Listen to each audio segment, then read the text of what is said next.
Welcome to speed news. Karnataka రాష్ట్రం సింధనూరు సిరిగుప్ప మార్గంలో కన్నారి cross వద్ద మంగళవారం రాత్రి ఎదురెదురుగా రెండు బొలెరోలు వాహనాలు బలంగా ఢీకొన్నాయి. వేగం దాటికి నడి రోడ్డుపై మృతదేహాలు చెల్లాచెదురుగా పడ్డాయి.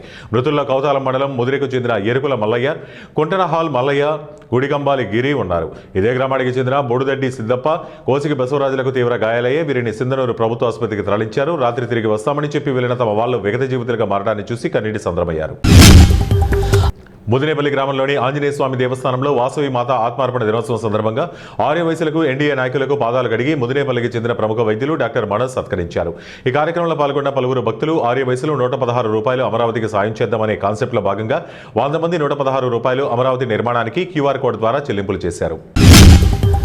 ఏలూరు జిల్లా ప్రభుత్వ సర్వజన ఆసుపత్రిలో వైద్య సిబ్బంది నిర్లక్ష్యం కారణంగా 14 రోజుల క్రితం డెలివరీ అయిన ఓ బాలింతకు సరైన విధంగా కుట్లు వేయకపోవడంతో అవి విడిపోయి తీవ్ర ఇబ్బందులు ఎదుర్కొంటున్న సమాచారం అందుకున్న ఏలూరు ఎమ్మెల్యే, తెలుగుదేశం పార్టీ జిల్లా అధ్యక్షులు బడేటి చెడ్డి స్వయంగా ఆసుపత్రికి చేరుకుని బాధిత మహిళను పరామర్శించారు. ఆమె ఆరోగ్య పరిస్థితిని అడిగి తెలుసుకున్న వెంటనే ఆయన మెరుగైన వైద్యం అందించాలని వైద్య సిబ్బందిని ఆదేశించారు.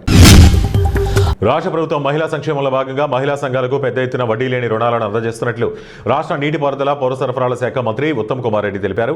మంగళవారం ఆయన సూర్యాపేట జిల్లా హుజూర్ నగర్ మండల పరిషత్ కార్యాలయ ఆవరణంలో వడ్డీ లేని రుణాలలో భాగంగా హుజూర్ నగర్ మున్సిపాలిటీలో 365 స్వయం సహాయక సంఘాలకు 1,36,62,586 రూపాయల చెక్కులను అందజేశారు.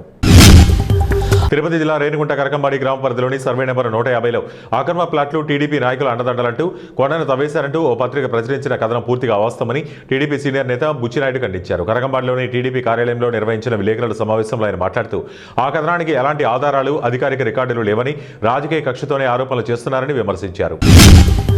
ములుగు జిల్లా ఎస్ఎస్ తాడ్వాయి మండలంలో తెలంగాణ కుంభమేళా ఆసియా ఖండంలోని అతిపెద్ద గిరిజనుల జాతరగా పేరుగాంచిన మేడారం జాతర నేటి నుంచి మేడారంలో మొదలైన మొదటి ఘట్టం మండమెలిగే కార్యక్రమంతో జాతర ప్రారంభమైంది. అమ్మవారి పూజా సామగ్రి శుద్ధి చేరిన ముత్తైదువులు మండమెలిగే పండుగతో కోయ రాజ్యంలో ఎలాంటి దుష్టశక్తుల ప్రభావం ఉండకుండా చూడటమే లక్ష్యమని వెదురుబొంగు, ముళ్లకర్రలకు మామిడాకు కట్టి కన్నెపల్లి సారలమ్మ ఆలయం నుండి మేడారం వరకు పచ్చని తోరణాలు కట్టి అలంకరిస్తారు.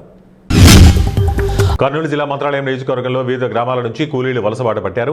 పశ్చిమ ప్రాంతమైన కౌతాల మండలంలో నుంచి నిత్యం 4 నుంచి 5 వాహనాల్లో గుంటూరు, పల్నాడు జిల్లాలకు వలసబాట పడుతున్నారు. పోదలకుంట గ్రామం నుంచి మంగళవారం ఒక లారీ, 2 బొలెరో వాహనాలు సుమారు 200 కుటుంబాలు పిల్లాపాపలతో వలస వెళ్లాయి. వల్లూరు గ్రామం నుంచి 300 కుటుంబాలు పల్నాడు జిల్లాకు బయలుదేరాయి. అక్కడ చేరాక మిర్చి కోతకు వెళ్తున్నట్లు వారు తెలిపారు. ఉత్తరప్రదేశ్ ప్రయాగ్రాజ్లో ఆర్మీ ట్రైనింగ్ ఎయిర్ క్రాఫ్ట్ కూలింది. ప్రయాగ్రాజ్ నగర శివారులోని చెరువులో ఈ ట్రైనింగ్ ఎయిర్ క్రాఫ్ట్ కూలింది. ఈ ఘటనలో 2 పైలట్లు సురక్షితంగా ప్రాణాలతో బయటపడ్డారు. ఈ ఘటనపై సమాచారం అందగానే ఆర్మీ ఉన్నతాధికారులు ఘటనా స్థలానికి చేరుకున్నారు. సిబ్బంది సహాయక చర్యలు చేపట్టింది. చెరువులోని ఎయిర్ క్రాఫ్ట్ నుంచి పైలట్లను బయటకు తీశారు. సహాయక చర్యలు కొనసాగుతున్నాయి. లక్నోలో జరుగుతున్న అఖిల భారత సభాపతుల సమావేశంలో శాసనసభ స్పీకర్ చింతకాయల అయ్యన్న పాత్రుడు సంచలన వ్యాఖ్యలు చేశారు. నో వర్క్ నో పే అనే నినాదం చట్టసభల్లో రావాలని ఆయన అన్నారు. దానికి అనుగుణంగా చట్టం చేయాలని, దానికి సభాపతుల సదస్సులో తీర్మానం చేయాలని ఆయన ప్రతిపాదించారు. ఆయా విభాగాల్లో ఉద్యోగుల విధులకు హాజరు కాకపోతే సంబంధిత అధికారులు క్రమశిక్షణ చర్యలు తీసుకోవడం సహా వారి వేతనాలు నిలిపివేస్తున్నారన్నారు. మరి తాము ఎన్నుకున్న ఎమ్మెల్యేలు సభకు రానప్పుడు ఎందుకు చర్యలు తీసుకోరని ప్రజలు ప్రశ్నిస్తున్నారని అయ్యన్న తెలిపారు.